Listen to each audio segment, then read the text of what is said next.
بسم اللہ الرحمن الرحیم۔ حجر اسود کیسے انسانوں کے گناہ جذب کرتا ہے؟ 2021 میں سعودی حکام نے حجر اسود کی کچھ ہائی ریزولوشن تصاویر جاری کی اور ان تصاویر کو ایک ٹیکنالوجی کی مدد سے جب دیکھا گیا جسے فوکس ٹیکنگ ٹیکنیک کہا جاتا ہے، جس میں 49,000 میگا پکسلز کے کیمرہ اور لینس یوز کیے گئے۔ ریاست الحرمین کی انجینئرنگ سٹڈیز ڈپارٹمنٹ کے ماہرین نے فوٹوگرافی کے اعلیٰ ٹیکنیکی آلات کا استعمال کرتے ہوئے کئی گھنٹوں کی محنت کے بعد حجر اسود کی ایک ایسی تصویر تیار کی جو 49,000 میگا پکسلز کی تھی۔ ادارے کے مطابق حجر اسود کی اعلیٰ ترین کوالٹی کی تصویر تیار کرنے کے لیے اس کی 7 گھنٹے تک عکس بندی کر کے 1050 فوکس سٹاک پینوراما تصویر بنائی گئی، جنہیں ملا کر ایک تصویر بنانے میں 50 گھنٹے کا وقت لگا۔ ماہرین نے حجر اسود کی 49,000 میگا پکسلز کی ایک ایسی تصویر تیار کی جس میں اس کے ہر حصے کو انتہائی کلوزلی یعنی انتہائی قریب سے اصل حالت کی طرح دیکھا جا سکتا ہے۔ کئی گھنٹوں میں ان تصاویر کو حاصل کیا جسے ایک خاص ٹیکنیک فوکس ٹیکنگ ٹیکنیک کی مدد سے پروسیس کیا گیا۔ اب ان تصاویر کو اتنا زوم کر کے دیکھنے کا مقصد کیا تھا، اور جب غیر مسلم ماہرین نے 49,000 میگا پکسلز کی ان تصاویر کو جب زوم کیا تو ان کے اس میں ایسا کیا نظر آیا کہ جس نے ان کے ہوش اڑا دیے؟ ایک ایسا سوال ہے جس کا جواب جاننا ہمارے لیے انتہائی اہم ہے، لیکن اس سے پہلے ہم جنت کے اس پتھر کے وہ حیرت انگیز راز جاننا ضرور چاہتے ہیں جن رازوں کی تلاش میں دنیا آج بھی ریسرچ کر رہی ہے۔ مختلف اسلامی روایات اور حوالوں کے مطابق حجر اسود کو جنت سے زمین پر اتارا گیا تھا، اور یہ مقدس پتھر کئی صدی قبل اس وقت اتارا گیا جب حضرت ابراہیم علیہ السلام اور ان کے صاحبزادے حضرت اسماعیل علیہ السلام خانہ کعبہ کی کنسٹرکشن کر رہے تھے، تعمیر کر رہے تھے۔ حجر اسود جنت کے یاقوتوں میں سے ایک یاقوت ہے جسے سیدنا آدم علیہ السلام اپنے ساتھ کہاں سے لائے تھے؟ جنت سے زمین پر لائے تھے، اور تعمیر بیت اللہ کے بعد ایک گوشے میں انسٹال کیا گیا تھا۔ طوفان نوح علیہ السلام میں آدم علیہ السلام کا تعمیر کردہ بیت اللہ آسمانوں پر اٹھائے جاتے وقت اس متبرک پتھر کو جبل ابن قبیس میں امانتاً رکھ دیا گیا تھا۔ یہ وہ پہاڑ ہے جو کہاں واقع ہے؟ صفا پر واقع ہے، اور اس کا نام قبیلے مزہج کے ایک شخص کے نام پر ہے جس کی کنیت تھی بو قبیس۔ یہ شخص قبیلے مزہج کا پہلا شخص تھا جو طوفان نوح کے بعد سب سے پہلے یہاں پر آیا تھا۔ ایک معجزہ تو آپ کو یاد ہوگا نا، شق القمر۔ شق القمر میں جب کفار نے کہا کہ اگر آپ سچے ہیں تو ہمارے لیے چاند کے 2 ٹکڑے کر کے دکھائیں، جس کا آدھا حصہ ابو قبیس پر ہو اور آدھا حصہ قیقان کی پہاڑیوں پر ہو۔ رسول اللہ صلی اللہ علیہ وسلم نے ان سے پوچھا اگر میں نے ایسا کر دیا تو کیا تم مجھ پر ایمان لاؤ گے؟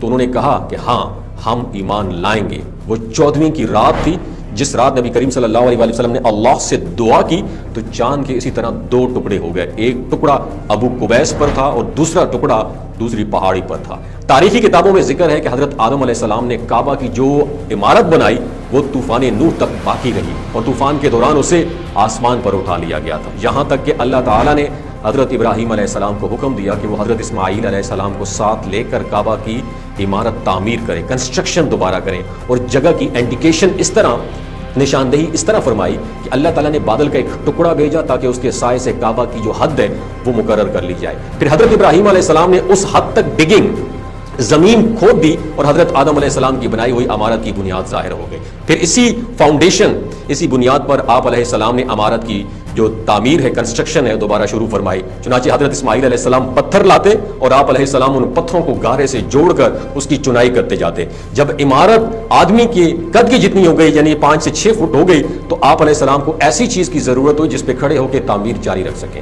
چنانچہ آپ علیہ السلام نے حضرت اسماعیل علیہ السلام کو حکم دیا کہ وہ ایسا پتھر لائیں جس پر کھڑے ہو کے وہ تعمیر کا کام کمپلیٹ کر سکیں۔ آپ علیہ السلام پتھر کی تلاش کے لیے جبل ابو قبیس پر تشریف لے گئے، اور رستے میں حضرت جبرائیل علیہ السلام ملے اور کہا آئیے میں آپ کو 2 پتھر کا بتا دوں جو حضرت آدم علیہ السلام کے ہمراہ جنت سے زمین پر آئے تھے اور بڑی برکت والے ہیں۔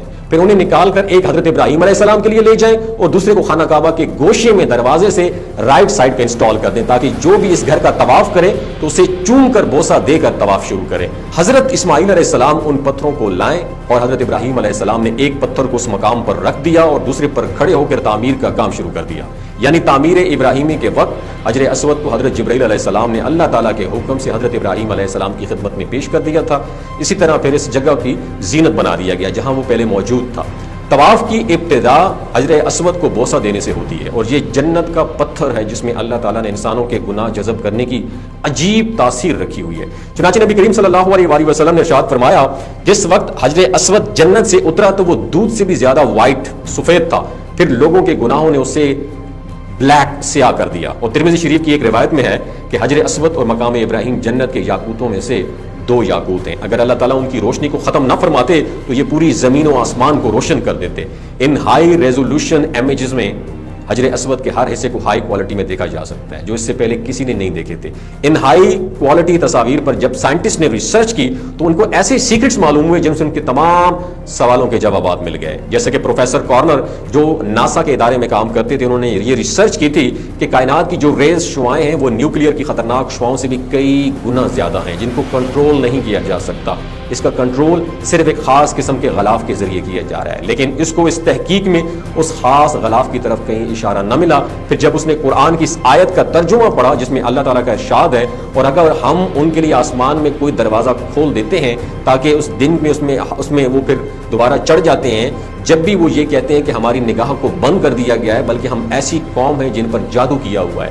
اس آیت میں اشارہ اس طرف ہے کہ ہم نے ایسی طاقتوں کو کنٹرول کیا ہوا ہے. تو وہ پروفیسر اس آیت کو جاننے کے بعد مسلمان ہو گئے کیونکہ اس کو اپنے ظن پر دلیل مل چکی تھی. اسی دوران اس نے حجر اسود کے اوپر ریسرچ کی اور بتایا کہ یہ دنیا کے پتھروں میں سے کوئی پتھر نہیں ہے، اور یہ اپنی طرف دیکھنے والے اور اسے ٹچ کرنے والے ہر ایک کا نام ڈیٹا اپنے پاس سیو کر لیتا ہے. اور سائنس کے اس ریسرچ کی طرف سے آج سے 1450 سال پہلے نبی کریم صلی اللہ علیہ وسلم نے اشارہ دیتے ہوئے فرمایا تھا کہ اس حجر اسود کو اپنے عمل خیر کا گواہ بنا لو، کیونکہ قیامت کے دن یہ سفارشی بن کر اللہ کے دربار میں اپنے چھونے والوں کے لیے سفارش کرے گا. اس کی 1 زبان اور 2 ہونٹ ہوں گے. دوستو یہ ویڈیو اگر آپ کو اچھی لگی ہو، انفارمیشن صدقہ جاریہ کے طور پر دوسرے مسلمانوں کے ساتھ ضرور شیئر کیجئے. اپنا اور اپنے ساتھ جڑے رشتوں کا خیال رکھیے. اللہ حافظ.